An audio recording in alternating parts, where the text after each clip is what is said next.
got up before dawn just to bring you Top of the morning from beautiful downtown Baltimore.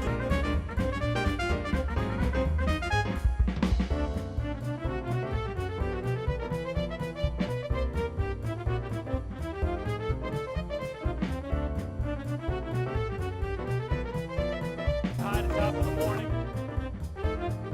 Top of the morning to all of you. Hi, top of the morning.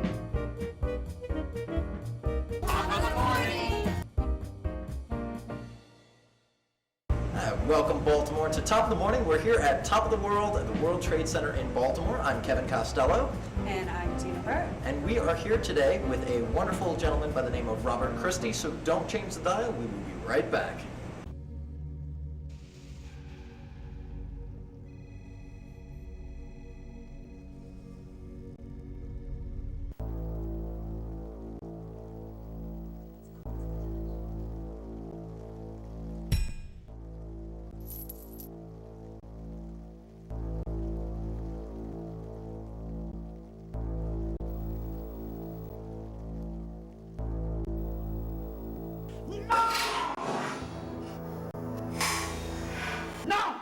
Hello, welcome back to Top of the Morning. We are here with film director Robert Christy, as promised. Tina? Robert, I'm so glad to have you here. I'm excited about so many of your projects. We've worked together on Implied Warranty. I undergo your director. Can you tell us a little bit more about that film and what your hopes for it are? Yeah, Implied Warranty is like a 20-minute short that has that kind of Twilight Zone-y feel to it. And it's about a young man who is in the midst of a lawsuit, and it's quite mysterious as to who's suing him. So we don't want to give away too much, but it's actually going to go into some of the bigger major festivals, you know, thanks to a few credentials here and there where people are saying, let me see your stuff, you know, that kind of thing.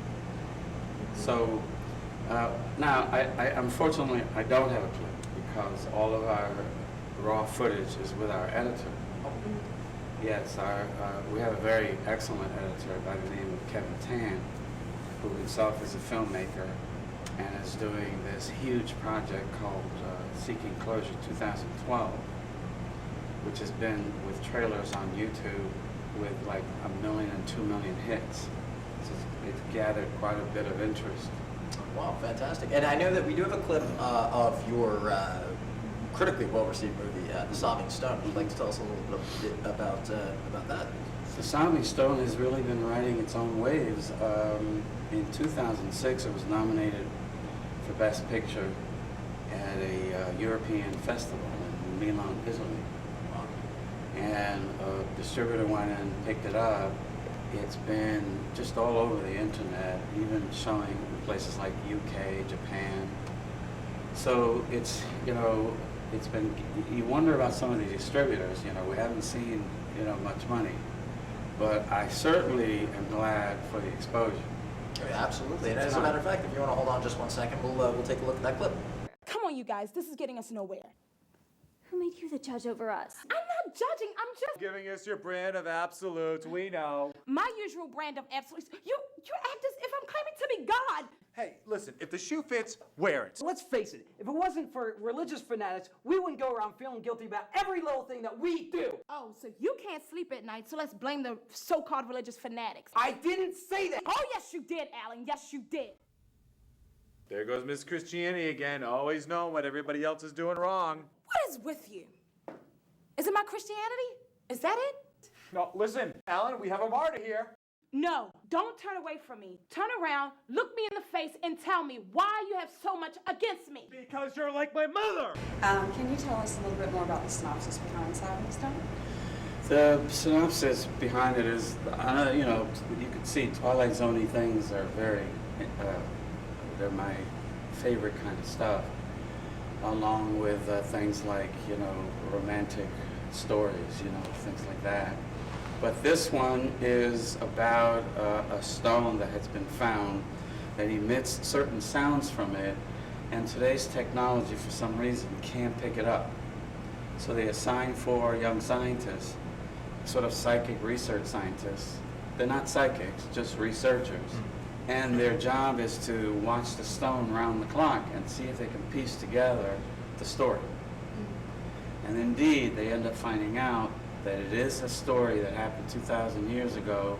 It's a very spooky flavor. And then anyone who's exposed to that stone, once they hear the sound, they're never the same. When they finally piece together the story, they start realizing that because the dominant sound is the sobbing, a man bitterly sobbing. And then they end up discovering that it's from the moment that Judas betrayed Jesus to the moment of the foot of the cross. All of those pieces put together lead up to that moment. And that's what the scare was. Wow, wow, wow. Excellent, excellent. Now, I do have one question for you. So, I heard rumor that when outside of filmmaking, you've done some theater work with some relatively big name actors. Why don't you tell us a little something about that? Yeah, one of my favorite stories is how Samuel L. Jackson got started. I was already a senior in college, a ripe, seasoned actor, and he got into his first production with us. Now, he himself tells the story of how, he got started in this musical comedy called Three Penny Opera. And he was terrible. He was this awful actor with about, the discipline of a snail. In fact, the snail's better. Anyway, however, he also relates how that's the play that changed him.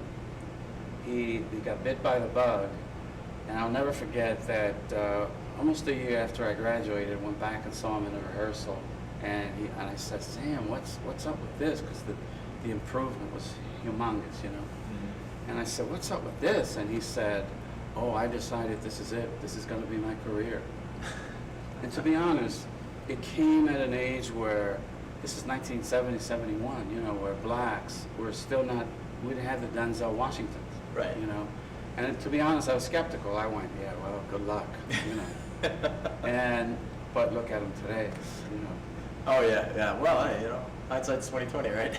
Exactly. If I'd have known, But I saw him once, about a dozen years ago at the Urban World Film Festival.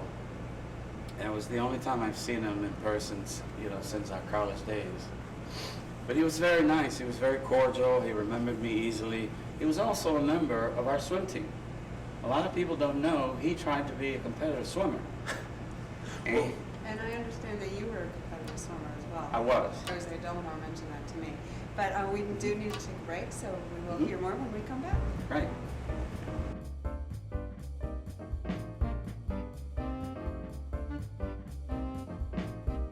Welcome back to Top of the Morning. Kevin Costello and Tina Bird with our guest, Robert Christy.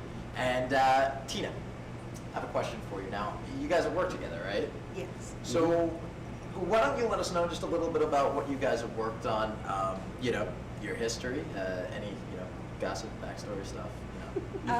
Give us the goods, come on. Well, I met Robert on the set of Malice Manor Rock concert, and we were both actors in that, and I just fell in love with him immediately because he had on the Marilyn Manson colors, the black suit with the red shirt. And then I got cast in an implied warranty with him, and recently we have discussed bringing up, we're doing a web series, and can you tell us a little bit more about that web series? The web series is in real life, along with all I do, I'm an actor's trainer as well for film TV.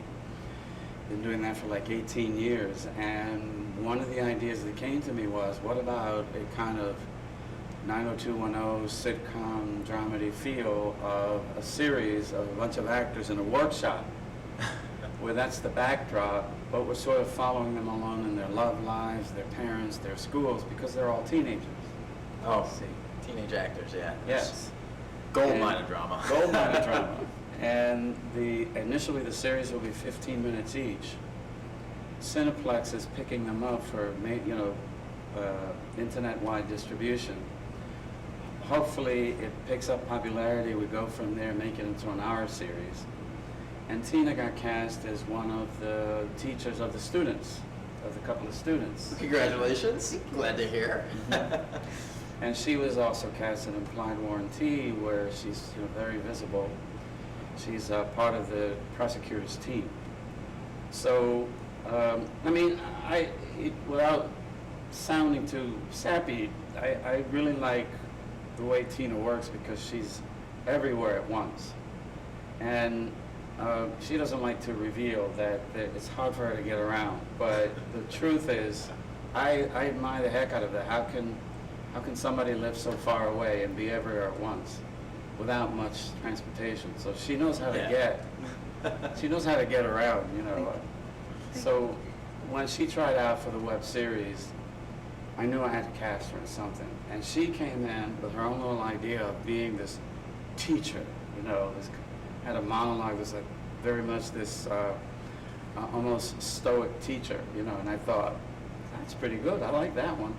So I thought, okay, she's one of us. It was from Good Will Hunting. That's right. It was Good Will Hunting. But the way you did it, I thought, well, she's got something going. All right. Well, Robert, so not to get away from your gushing soliloquies here. We were telling a story about swimming instruction and swimming. Do you want to go back and tell us a little bit more about that one? Well, raised in Spanish Harlem, you often find a sport that will hopefully someday get you to college. And I was madly in love with swimming as it was from a tiny child.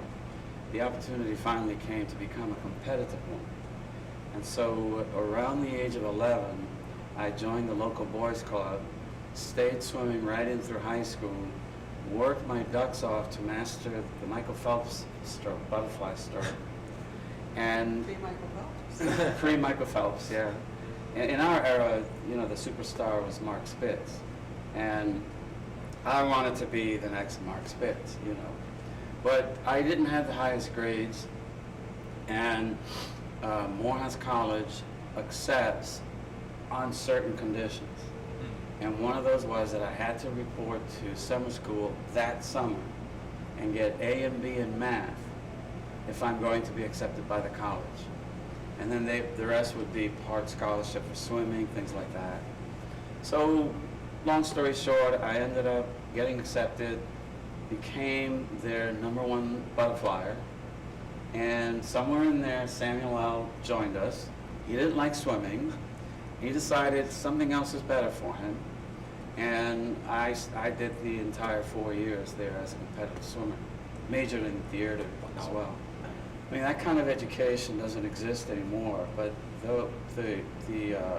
it's like so many atrocities, it's a history we should never forget. But that kind of stuff really scared me.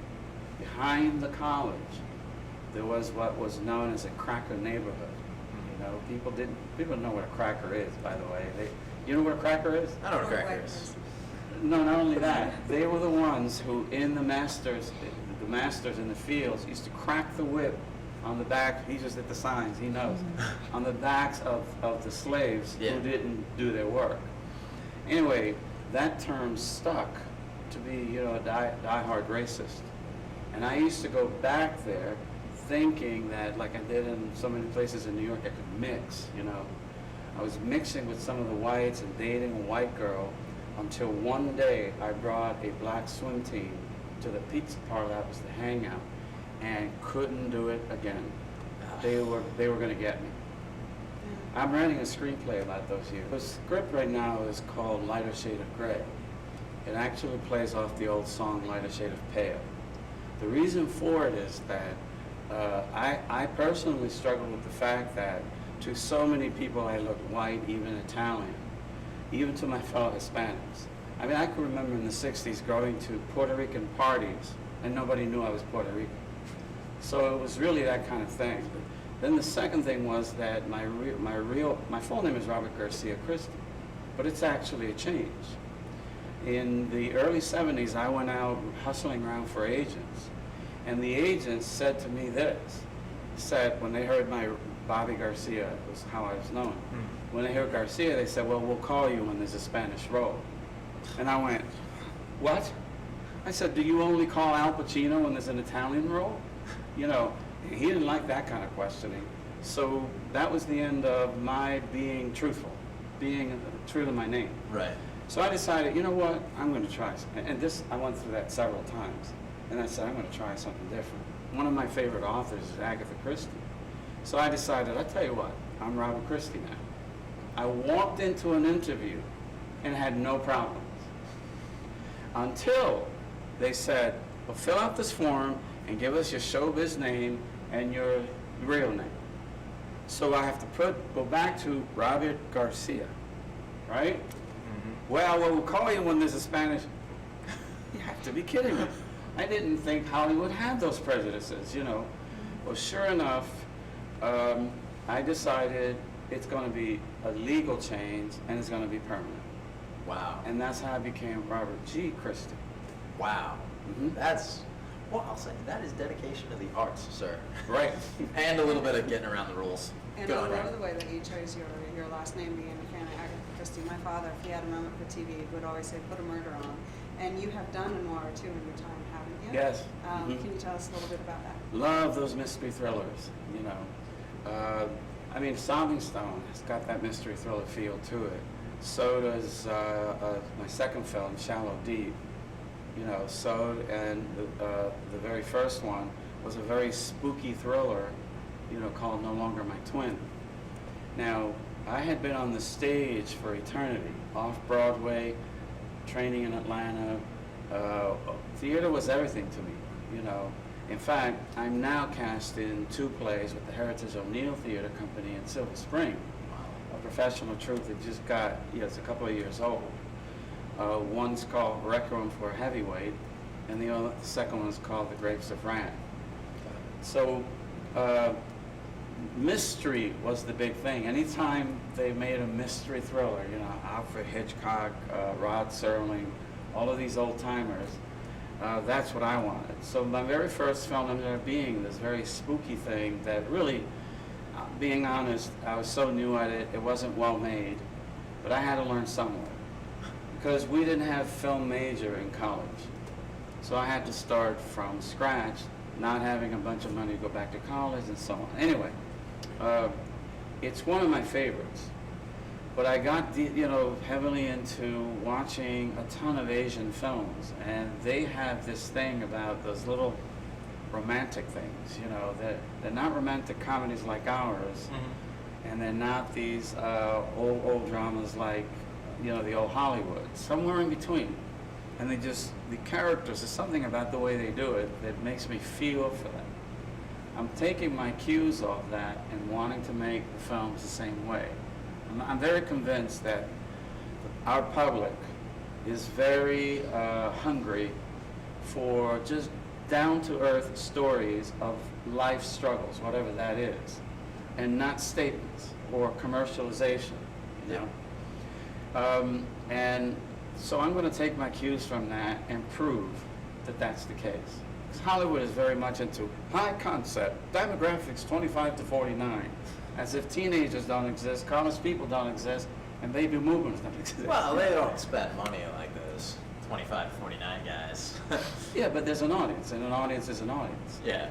And the best art is, as Robert Christie is exemplifying, I think, made for people who want to experience something sacred, who want to feel something, as opposed to just trying to fit in. Right, which is a hugely important thing, especially when you're talking about theater, you're talking about film, you know, the emotion that goes into filmmaking as an art rather than, like you were saying with Hollywood, you know, filmmaking as a business. Filmmaking as a business it has its merits. We've got to make a living. Yeah. But when the commercial dominates the art, we have a problem. And do you have a clip for us for any of those, or where we can view those, how we can go about any of your prior films? Sobbing Stone is easy to find because you put it into a Google search, and it's all over Tarnation. It's sitting on Barnes & Noble, Netflix, Amazon. It's now in downloads. You know, the leading lady in the Sobbing Stone is actually the radio DJ, Fran Lane from Light 102. Yeah. Really? She joined the project, you know, much later into the picture. Her husband became the director of photography. So is there like anyone you don't know in showbiz? I get this feeling that we're just like, all right, yeah, let's talk to Robert Christy. He knows everyone. No, the ongoing joke is he has trained half the actors between Philadelphia and Northern Virginia. I don't know how true that is, but no, I don't know everybody. If I did, I would be the millionaire in Hollywood. You know, certainly I could still be doing the interviewing. 25 to 49 demographic. Yeah, charts. exactly. Making the next blockbuster. So I have been lucky enough to meet my good share of people, some of them big names, but you know, name dropping is one thing, getting somewhere is another. Right. So, Yeah. Well, let's hear more about your training. I know on Applied Warranty you were mentioning a particular method of acting. Is there a particular method that you teach, and how can students come to you? well, a taste of it is, I usually say to the actors, whether it's the workshop we're directing, I say to them, I like to approach it with what I call mental notes. In other words, if you say to yourself, I'm guilty, before the shoot scenes, if you say I'm guilty, it's only a matter of time before you start behaving like it, because we are psychological creatures. And we do that in real life as much as we ignore it, we do it. So if you've got a love scene, you know, doesn't even have to be physical, just to be able to say I love you to somebody and mean it and have us buy it, you know, the audience. You should first say to yourself, I love the girl, I love the girl, I love her, I love her deeply, I love her, you see. And then a few seconds, and then the director says, action. Watch miraculously how your behavior starts to change, especially on those close-ups where it catches the batting of an eyelash, you know. Your behavior actually starts, and I demonstrate it all the time when anybody joins my classes. The first test they get in the first lesson is they have to be in front of the camera doing an improv I call the bank improv, where I play the bank manager off camera.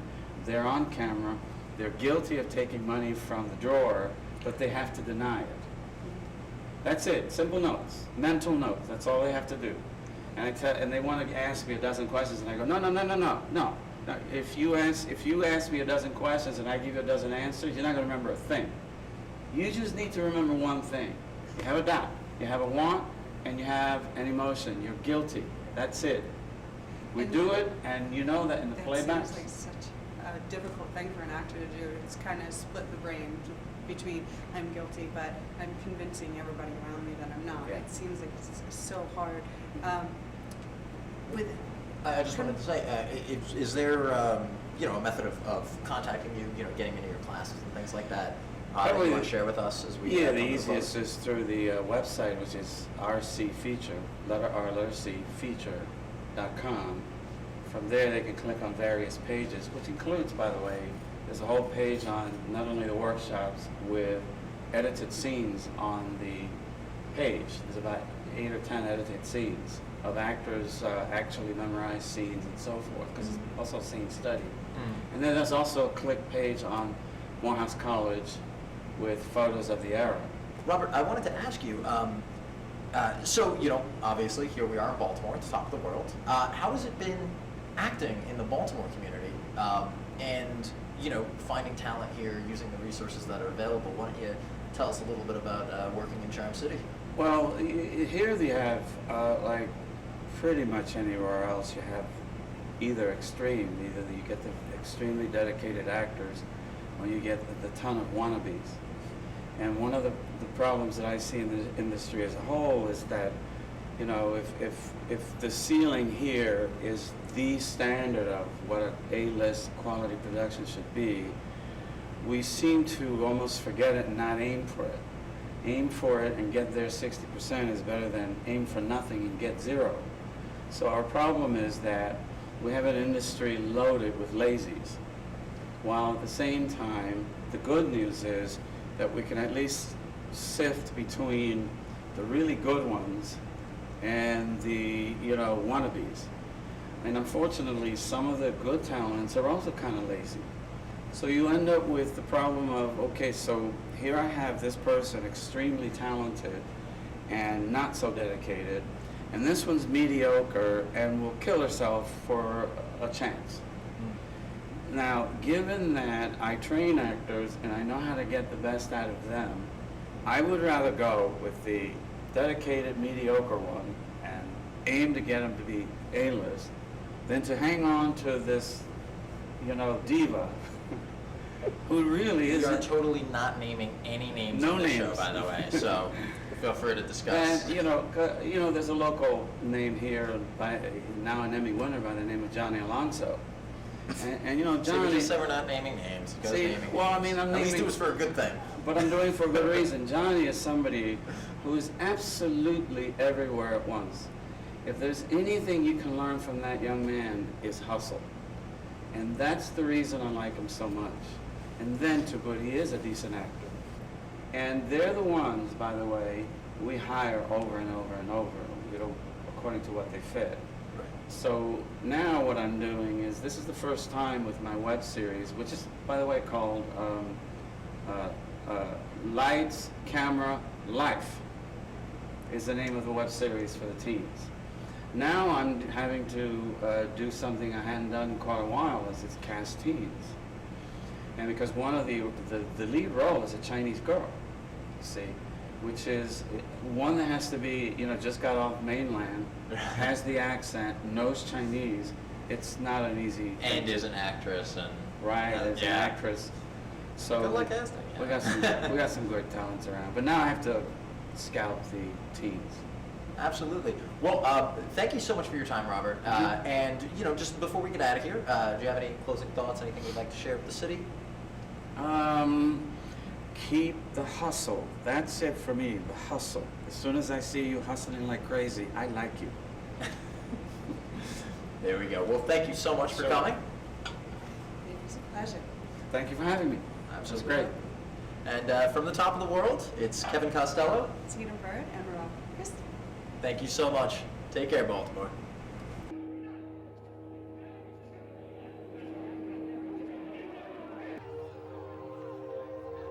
Dad, I hear my feelings. That's impossible. Give us the